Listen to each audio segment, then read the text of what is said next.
alam niya nagsisinungaling siya. I'm sure meron siyang escape plan. I'm sure pinag-isipan niya rin kung umabot sa ganito, ano yung gagawin. Kung nagsisinungaling ka, alam mo rin na at one point, mahuhuli ka at mahuhuli ka. At nakita naman natin si Go Huaping, Alice Go, matalinong tao siya. Ako wala akong personal information kung nasaan siya at kung nakalabas na siya ng bansa. So yan, bago natin ipagpatuloy, kung gusto mo ng mga ganitong content na may kasabay ko sa panonood, subscribe nyo na ako. This is Boy Sausaw, ang sausawero sa issue ng iba. At shoutout na rin sa may-ari ng video na to, walang iba kundi si Viral Broadcast PH na may pamagat na Mayor Alice Cuo, abogado ni Alice Cuo, umamin na pinatakas nila si Alice Cuo, traidor at hudas. So wag na natin patagalin pa. Let's go. Panoorin na natin. Hello po mga ka-viral, welcome back ulit sa aking YouTube channel. Panibagong update ngayon ng ating pag-uusapan patungkol sa kinaroroonan ng suspended mayor na si Alice Go at ng iba pang mga sangkot sa iligal na operasyon ng Pogo sa bansa. Senator Win Gatchalian naniniwala na tumakas na si suspended Mayor Alice Go o Go Huaping sa totoong buhay. Pagkatapos ng halos mahigit 2 buwan na hindi mahagilap, ay marami ang naniniwala ngayon na nakatakas na si Alice Go o baka sadyang pinatakas ng mga kaalyadong mga personalidad. Okay, ayan. Sabi, sa loob ng 2 buwan, hindi man lang nagpapakita. Di po ba? So kayo, naniniwala ba kayo na nakatakas na itong si Alice Cuo na mayor-mayora ng Bamban? So comment nga kayo sa comment section, or baka naman may traidor talaga at protector sa ating gobyerno. Hindi ko lang sigurado Siguro, baka meron. Di natin sure kung sino. So tuloy pa natin. Na may mataas na katungkulan sa bansa. Yes. Pero sa kabila nito ay sadyang pinapalabas pa rin ng mga abogado nito, lalo na si Attorney Stephen David, na nandito pa rin sa bansa ang kanyang kliyente na naharap sa patong-patong na mga kaso kaugnay sa iligal na operasyon ng Pogo at nakakalula nitong bilyon-bilyon na kayamanan na nadiskubre ng AMLA. Okay, speaking of Attorney Stephen David, bago natin ito yung video, so marami kasi nagko-comment sa akin dati sa mga post ko, sa mga videos ko na bakit daw kinakampihan nitong si Attorney David itong Chinese at hindi daw kumampi sa mga Pilipino. Yes, tama naman kayo doon sa ganong part. Pero, syempre, abogado yan. Kapag po tiniray doon yan, hindi ko naman sa kinakampihan ito si Stephen David kasi naiinis din naman ako sa kanya. Pero hindi natin masisisi siya. Okay, bilang abogado kasi, para lang doon sa lahat na hindi po na naiintindihan or sa bagay, kahit ako din naman, hindi ko rin naman naiintindihan yan. No? Kasi wala man tayong, hindi tayo perfecto.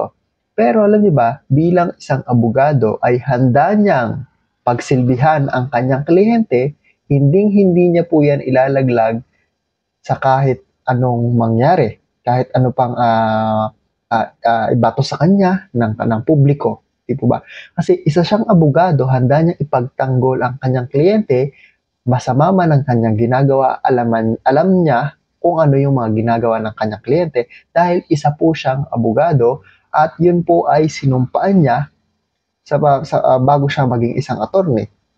At isa pa po, kapag po nilaglag niya ni Stephen David na to, yung kanyang kliyente, paano na lamang po magkakaroon pa ng marami pa tong kliyente, wala na pong magtitiwala sa kanya kasi nga inilalaglag niya ang kanyang mga kliyente. Di po ba? Nagets niyo yung point ko. Pero, hindi naman natin maitatanggi o na maikakaila na magalit. No? Hindi natin maiiwasan na magalit dito kay Stephen David kasi nga po ay kinakampihan niya yung Chinese ay na dapat na Filipino, pero hindi rin natin siya masisisi na ganun po yung kanyang trabaho. Ika nga, trabaho lang, walang personalan.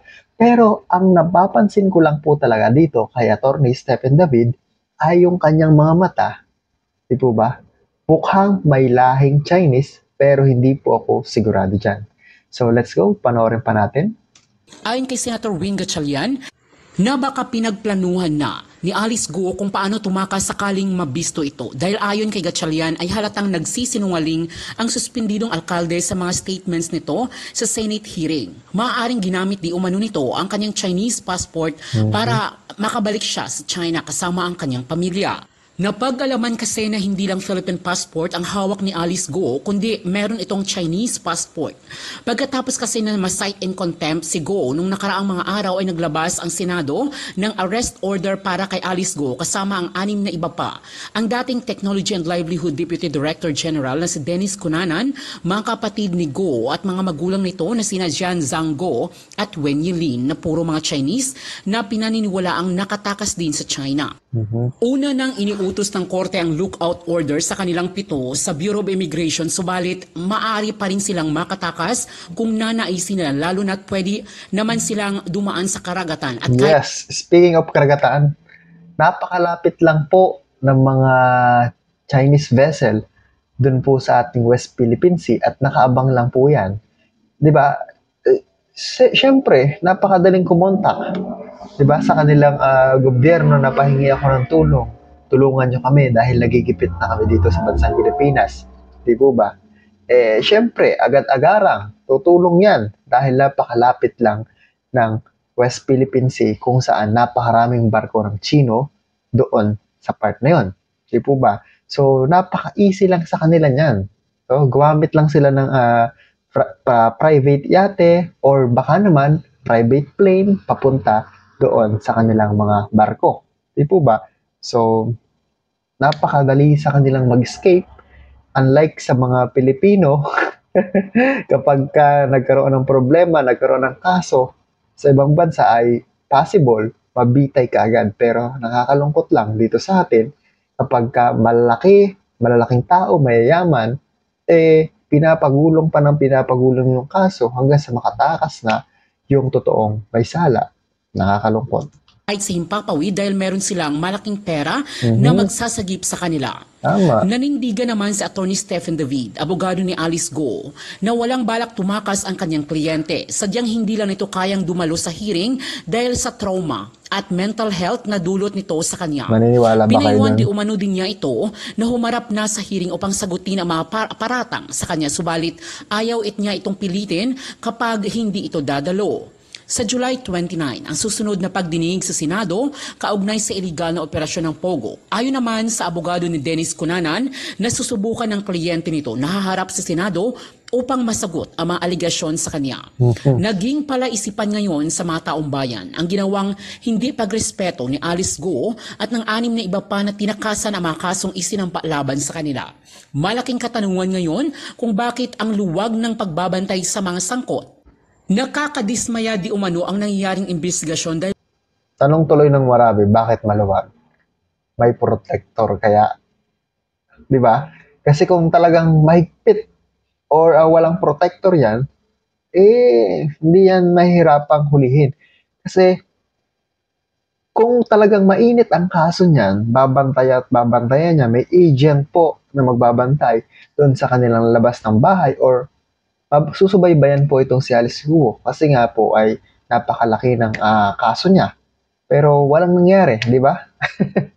walang napaparusahan lalo na kung malalaking personalidad ang mga sangkot. Ito ngayon ang naging sigaw ng taong bayan patungkol sa Bias. pag-usad ng kaso ni Alice Go at ng iba pa kaugnay sa iligal na operasyon ng Pogo sa bansa. Grabe na. Dahil alam niya nagsisinungaling siya, I'm sure meron siyang escape plan. I'm sure pinag-isipan niya rin kung umabot sa ganito, ano yung gagawin. Kung nagsisinungaling ka, alam mo rin na at one point, mahuhuli ka at mahuhuli ka. At nakita naman natin. Alam niyo ba na marami akong nabasa sa comment section na puro drama, hearing, drama. Di ba para daw may direktor na para gumulong yung kaso, patatagalin mo yung kaso, para unti-unti ka na makatakas. Hindi ka na makikita. So, ang ginawa daw ng Senate hearing, hindi ko lang sure to kasi comment section lang to. Sasabihin ko lang sa inyo kung ano yung mga nababasa ko sa comment sections na ganun nga daw para may director, parang pelikula, di ba? Na arte-arte, acting-acting, ang hirap na daw magtiwala sa ngayon kung sino yung totoong tao na may malasakit sa ating bayan. Si Go Huaping, Alice Go, matalinong tao siya. Ako wala akong personal information kung nasaan siya at kung nakalabas na siya ng bansa. Theory ko nga, hawak-hawak niya pa yung kanyang Chinese passport as insurance. Kung kailangan niyang umalis, at least pwede siyang bumalik doon na walang problema dahil Chinese citizen naman siya in the first place. Within the periods of 2008 to 2011, ginamit niya ito sabay eh. Ginagamit niya yung Filipino passport niya, ginagamit niya yung Chinese passport niya. Buhay pa yung Chinese passport niya. And in an event na magkaganito, maa-aresto siya, Ay, good morning, Maris. Magandang umaga. Una po sa lahat, si Mayor Guo po ba a-attend na sa Senate hearing ngayong may utos na pong ipaaresto siya? So, ang tanong nga, Well, actually, yun ang matagal ko na advice sa kanya. And lagi ko naman nire-remind siya kasi may consequence nga. Kung hindi ka maka-attend ng hearing, yun na nga, mawawaran siya. Ang problema nga kasi, laging sinasabi niya sa akin, yung kanyang physical, emotional conditions. Hindi niya, sobra kasi siya traumatized dito sa mga Senate hearing. Hindi Kaya po ba, pagka ganyan, hindi po ba napatingin na sa doktor, napamedical na siya?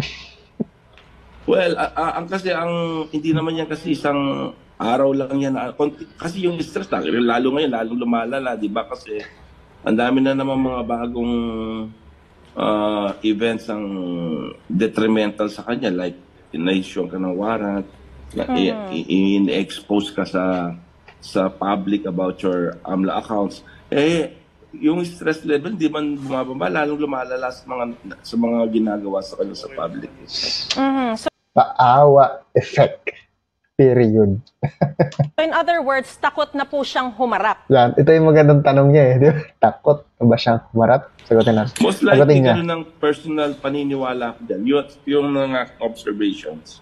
Because of recent development. Lalo siyang na-trauma, lalo siyang nag-worry, nag-alala o natakot. So in other words din po ba ay hindi pa siya medically cleared para humarap sa isang pagdinig katulad ng Senate hearing na ito? Yung sinasabi mo medical clearance, siyempre medical practitioner magsasabi niya. Pero siya, on Hindi, her when own, you talk to her, attorney, hindi, yun na nga, sabi niya, natatakot talaga siya. Tsaka traumatized siya sa Senate investigation. Lalong lumalala yung kanya. Kasi nga po, wala na siyang maisagot pa. Hindi niya na alam kung anong isasagot niya. Magaling pang magtago ka na lang. Di po ba? Yung anxiety attack, yung kanyang emotional problem sa recent developments na nangyayari sa kanya. I understand, nakausap niyo po siya, no? Pero nabanggit po ba niya kung nasaan siya? Alam niyo po ba kung nasaan siya? At kailan niyo siya huling nakausap, attorney? Kausap ko siya kahapon, pero hindi ko alam kung saan siya. Pero 100% nasa Pilipinas siya. Yan ang sinabi niya sa akin. Binanggit niyo rin po kanina na lagi niyo po siyang sinasabihan, no, na mas mainam na humarap muna sa Senate hearing. Lalo na po ngayon, hanggat hindi pa inilalabas yung ng Korte Suprema, yung TRO na hinihiling po ninyo. Alam mo kasi, Maris, yung pagtatago, sayang yung buhay pag nagtago ka. Kasi ang problema lang naman dito, kung a-appear siya sa Senate, magsasalita lang siya.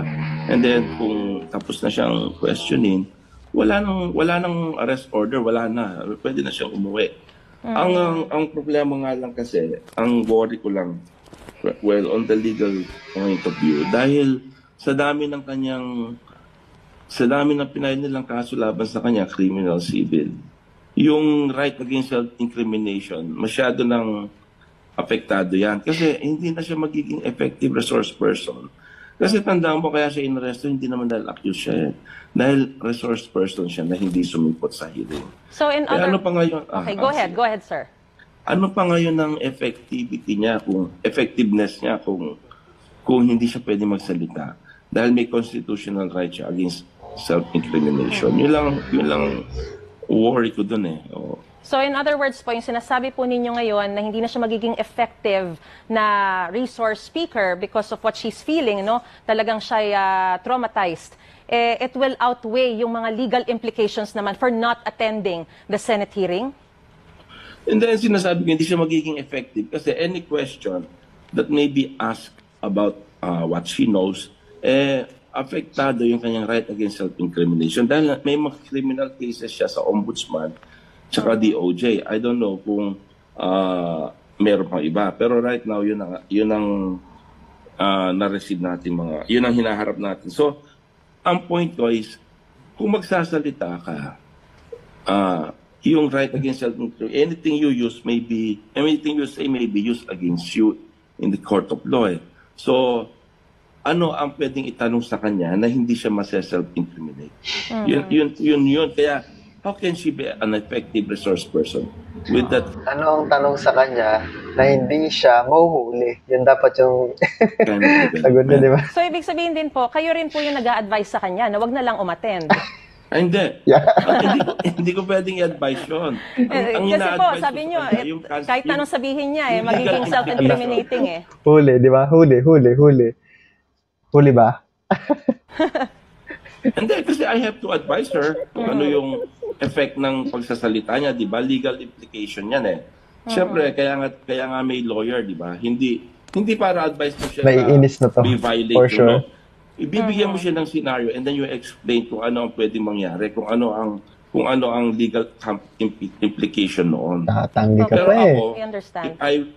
kung ako yon, siyempre ako ang advice ko, you attend. Kasi nga, if they ask you a question, you can invoke or you can always invoke your right against self-incrimination. I am not advising that huwag siya mag-attend. Mag-attend ka, pero huwag kang sumagot sa mga incriminating questions. Yun ang sinasabi ko. Kaya sinasabi ko, parang hindi mo ako na-pick up doon. Ang sinasabi ko, kaya hindi siya effective.